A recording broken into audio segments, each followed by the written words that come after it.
Kenapa sih kamu sering menyendiri? Aku nggak apa-apa kok.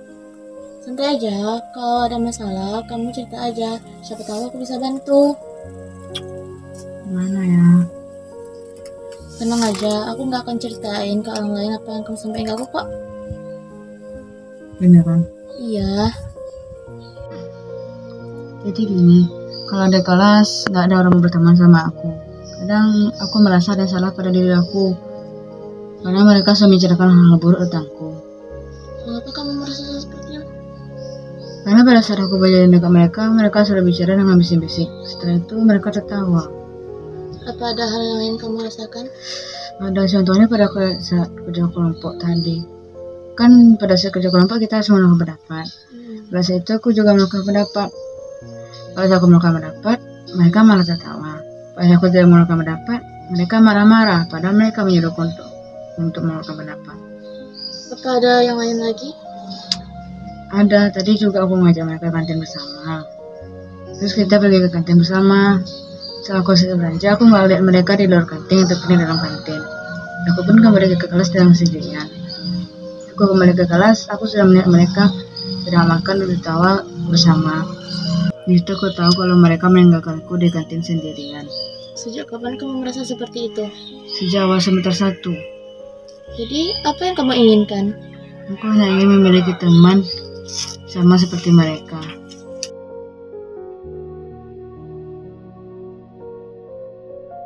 Belum ini bagaimana hubunganmu dengan teman-teman yang lain? Hubunganku awalnya dengan mereka baik-baik saja. Menurutmu, kira-kira apa penyebab awal permasalahan kalian? Mungkin karena fisikku, suaraku atau gaya bicaraku. Maksudnya, fisikmu baik-baik saja. Suaramu juga cukup bagus. Oh ya, bagaimana dengan gaya bicara? Emang gaya bicaramu seperti apa?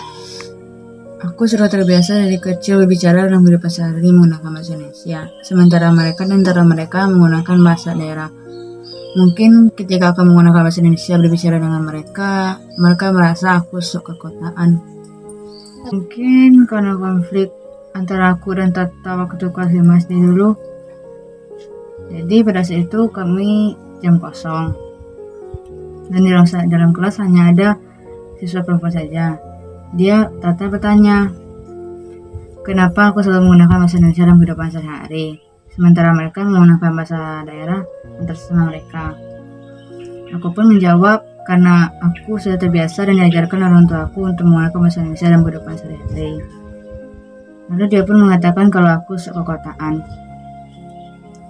Setelah itu dia mulai menghina aku dan juga kedua orang tuaku. Pada saat dia menghina orang tuaku, aku memotong pembicaraannya dan langsung mengatakan perkataan kasar kepadanya, yang mungkin bagi dia itu tidak terasa nyaman.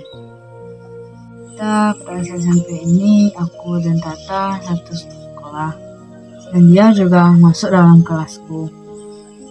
Dan aku rasa Tata membicarakan hal buruk tentangku di belakangku, sehingga membuat teman-teman yang lain mulai tidak menyukaiku. Apa Mas Zaya pernah melihat secara langsung Tata melontarkan hal buruk tentang Mas Zaya secara langsung? Pernah pada saat itu pulang sekolah. Jadi Tata ini sedang berbicara dengan beberapa teman-temannya. Dan mereka menyebutkan namaku. Pada saat mereka menyebutkan namaku, aku spontan langsung melihat ke arah mereka. Pada saat mereka tersadar aku melihat ke arah mereka, mereka langsung membuang muka mereka sambil memberikan tatapan sinis. Berarti itu hanya berupa perasaan Mas Zaya saja. Ada yang lain nggak? Ada beberapa hari yang lalu pada saat jam olahraga. Pada saat itu pelajaran kami tentang permainan voli. Kami memainkan satu ronde game. Pada saat giliranku servis, bapak menyuruhku untuk maju beberapa langkah, takutnya tidak sampai ke tim lawan bola voli tersebut. Setelah itu aku memulai servis, ternyata servisku cukup bagus untuk seorang pemula. Setelah itu kami semua masuk ke dalam kelas. Aku lebih dulu sampai di dalam kelas dibandingkan teman-temanku yang lainnya. Tidak lama Tata pun masuk ke dalam kelas. Pada saat dia berjalan di dekatku, dia berkata, "So hebat padahal baru kali ini bisa." Dia mengatakan seperti itu karena dia iri kepada aku dipuji oleh guru. Karena servisku cukup bagus untuk seorang pemula bagi guru. Apa dia menyebut nama Mazaya? Tidak. Berarti itu belum tentu tertuju kepada Mazaya kan? Mungkin itu hanya perasaan Mazaya. Mungkin juga sih. Kalau hanya perasaan, bagaimana bisa mempengaruhi Mazaya dalam kelas sehingga Mazaya sering menyendiri? Ya juga. Apakah Mazaya mau larut terus dalam perasaan seperti ini sehingga mempengaruhi kehidupan Mazaya sehari-hari dalam bergaul? Tentu saja tidak. Kalau nggak mau tentu harus ada usaha yang Mazaya lakukan kan? Iya. Apa yang Mazaya lakukan?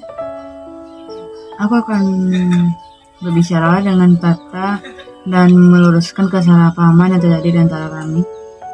Kira-kira kapan Mazaya akan melakukan itu? Pada saat jam istirahat dan dia lagi sendirian. Ketika Mazaya sudah menemukan kesempatan seperti itu, apa yang Mazaya sampaikan kepada Tata? Tata, bisa kita bicara sebentar?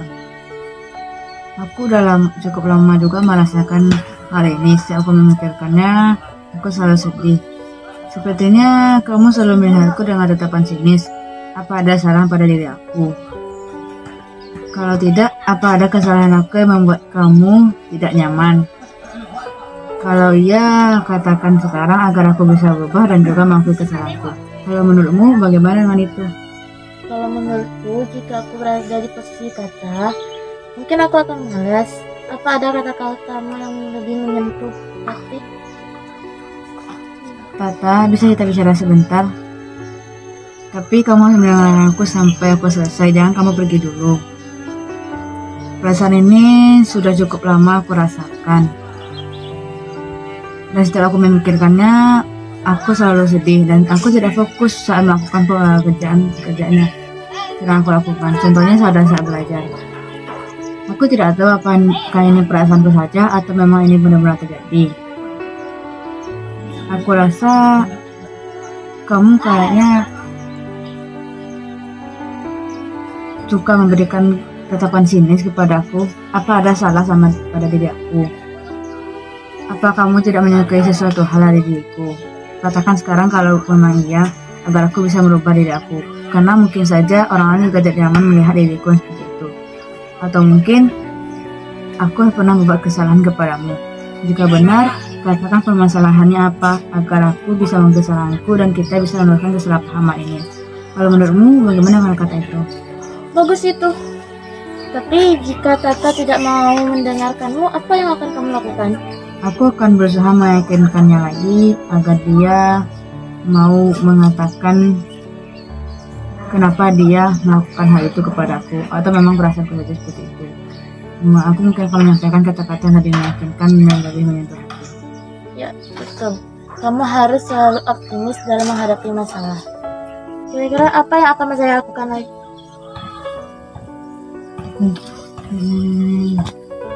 Mungkin aku akan coba untuk menggunakan bahasa daerah saat berbicara dengan teman-teman sekelasku. Karena sepertinya mereka lebih suka menggunakan bahasa daerah daripada bahasa Indonesia. Oh, bagus itu. Di mana bumi dipijak, di situ langit dijunjung. Artinya dimanapun kamu berada, kamu harus menyelesaikan diri. Contohnya, jika teman-teman kamu menggunakan bahasa daerah, kamu juga harus menggunakan bahasa daerah. Oh, seperti itu. Iya. Jadi apa yang sudah kamu pahami sekarang? Aku memahami yang pertama, kita harus berusaha menunjukkan diri dimanapun kita berada. Contohnya seperti yang kamu katakan tadi, jika teman-teman sekelas menyukai menggunakan bahasa daerah, maka gunakan bahasa daerah. Jika teman-temanmu lebih menyukai menggunakan bahasa Indonesia, maka gunakan bahasa Indonesia.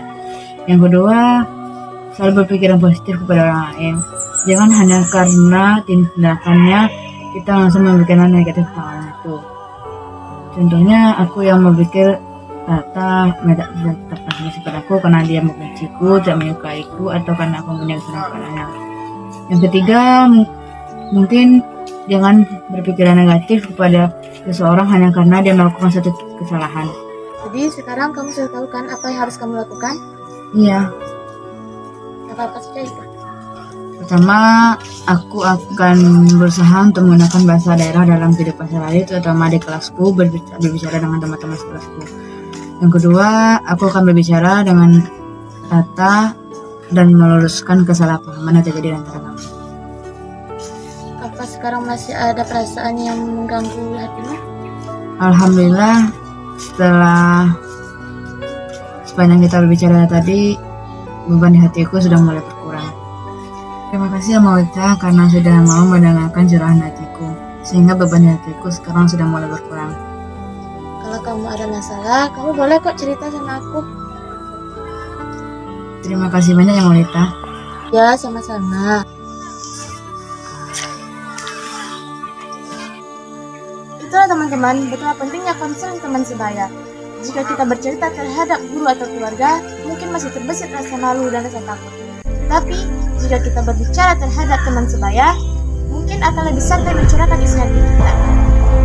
Tenang saja, konseling teman sebaya tetap menjaga kerahasiaan. Salam jendre, banyak jendre, sehat, cerdas, ceria.